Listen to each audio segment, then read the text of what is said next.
National man of the match হয় না, তো প্রথম ম্যান অফ দ্য ম্যাচ হয়, আলহামদুলিল্লাহ ভালো লাগবে। আমি মিচেল স্টার্কের থেকে ভয়ঙ্কর বোলার হব। নাহিদ রানার এমন কথা শুনে রীতিমতো হতবাক হয়ে গেলেন সঞ্চালক। লক্ষ টাকা পুরস্কার জয়ের পরে কি করে মান সম্মান বাড়ালেন নাহিদ রানা। বিপিএল এর দিনের দ্বিতীয় ম্যাচে মুখোমুখি রংপুর রাইডার্স এবং সিলেট স্ট্রাইকার। রংপুররা তাদের ধারাবাহিক ব্যাটিং পারফরমেন্সটা ভালো করতে পারেননি, তবুও সিলেট স্ট্রাইকারকে 156 রানের মহা লক্ষ্য ছুড়ে দেয়। বোলিং করতে নেমে দুর্দান্ত শুরু করেন কামরুল ইসলাম রাব্বি, কিন্তু মিডলিং এবং ফিনিশিং টাচটা দিলেন ওই তরুণ তুর্কি নাহিদ রানা। গতির ঝড় দেখিয়েছেন, রীতিমতো হতভম্বই হয়েছেন সবাই।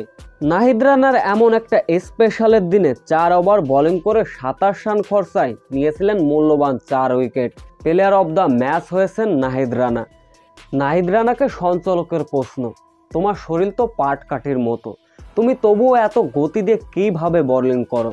তিনি বলেন, আমার আইডল মিচেল স্টার্ক, আমি তার মতোই ভয়ঙ্কর বোলার হতে চাই। আমি ইন্টারন্যাশনালে কখনো ম্যান অব দ্য ম্যাচ হইনি, এই আমার প্রথম ম্যান অব দ্য ম্যাচের পুরস্কার।